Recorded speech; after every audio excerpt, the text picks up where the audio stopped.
And welcome back. Here we are today with Last Dream. There hasn't been very many videos of Last Dream, so I figured I'd make one of the hardest things to do in it. That is to run through the abyss floors. There's 50 abyss floors in total with a end boss at the end where you enter with it putting you at level 1 with no equipment or items or anything, and you just gotta fucking run through just like that. I've managed to get to floor 49 now, and about to go on 50, and I've picked up every treasure chest on every single floor, and I'm first going to show off some of the items that I know that you do get. You do get 99 perfect baits for all those people that love fishing. You do not get any weapons from like any of those treasure chests, those like green treasure chests or whatever that you can actually take out of the dungeon. This is like no weapons that you can get from this place, so if you're looking for weapons, I'm sorry, but you do get some delicious helmets. This healing helmet right here for you heavy plate wearers.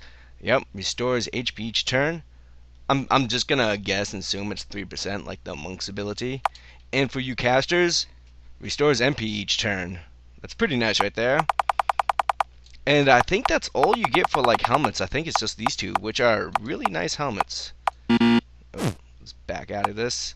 Now to breastplates, well, armor. Right here, this shit though is like really high up on the floor. So you have to be running through the abyss dungeon for like quite a while.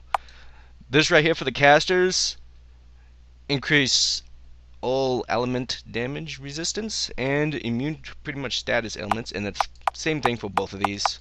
Whatever. Let's check out the stats here. Pretty good stats. These are the classes it can go for.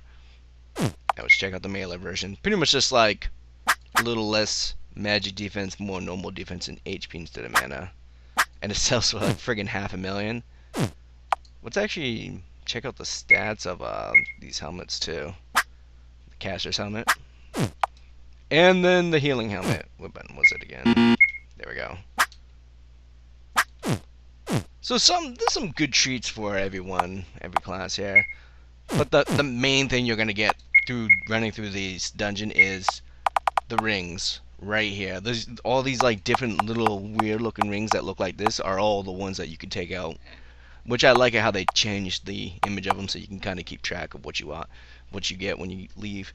Double EXP, magic defense. Oh, that's a shit ton of magic defense. I just threw that sucker on right there. So I'm going to be showing off all the rings that I know that you can take out. The 50% all element damage resistance.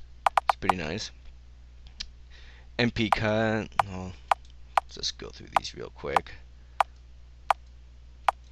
Yeah, so some of the best rings in the game you get right from this place, but going through this place, I'm not gonna lie to you, it's gotta take friggin' hours. You're gonna live in this dungeon. This dungeon is your new friggin' house.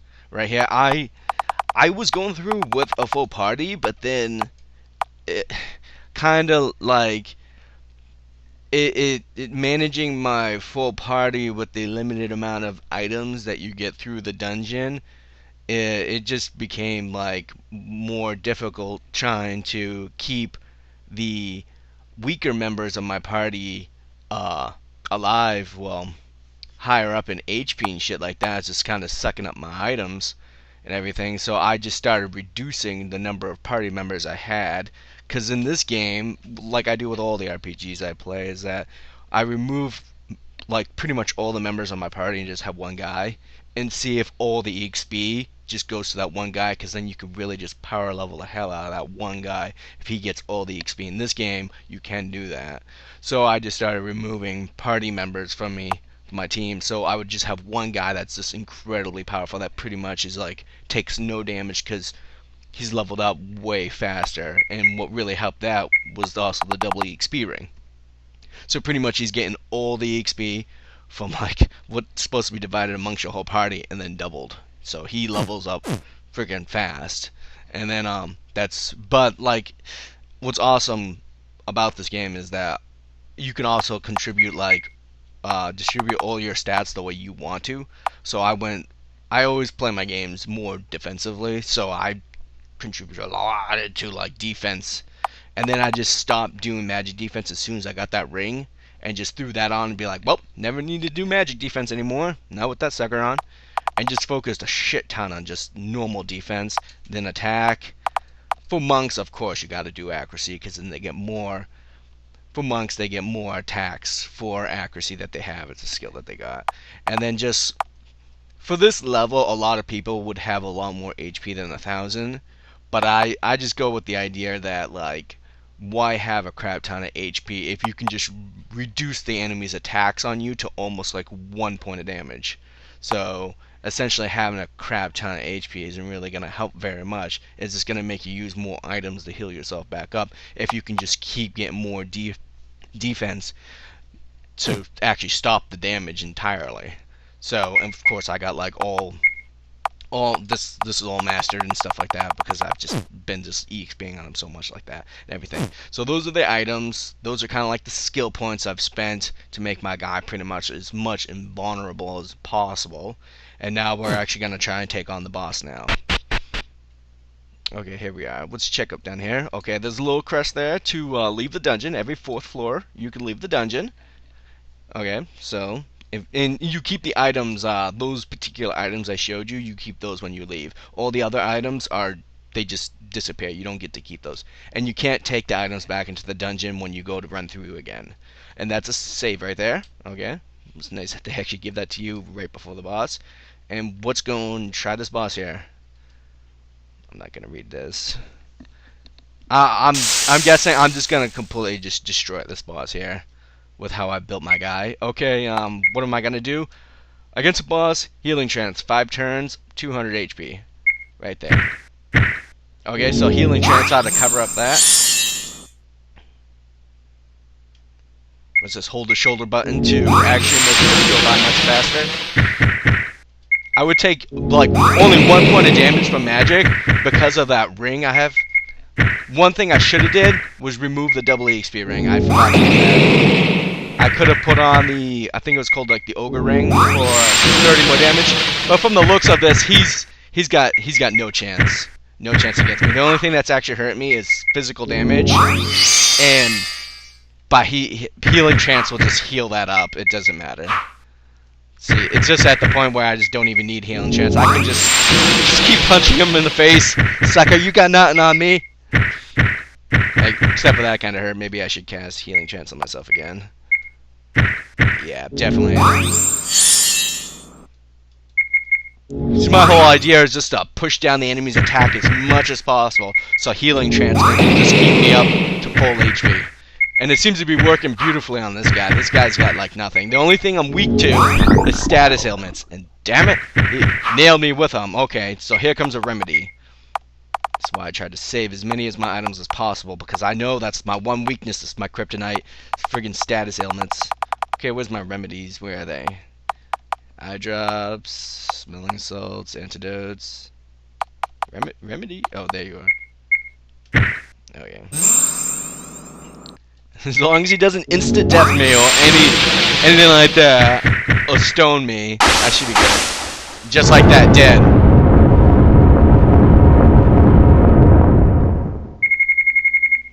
That's quite a bit of XP. Yay! And I got the achievement for it. Oh, what is this? I've always wondered what... Like, I couldn't find what ring he dropped or anything like that. Like, looking up, like, to see his loot. Holy shit! That ring... Oh, this is the best item in the game. That's what that ring is. That's what that ring just told me. Is best item in the game right there. That is... Okay?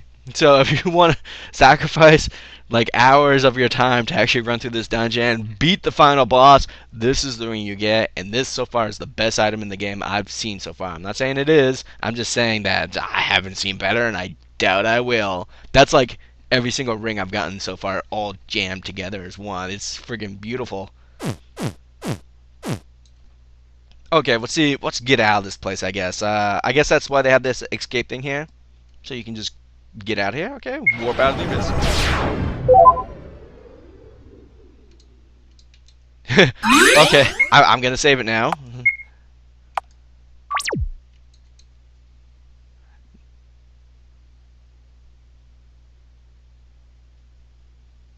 No, I don't want to enter. So he's freed now. Oh, you're so free.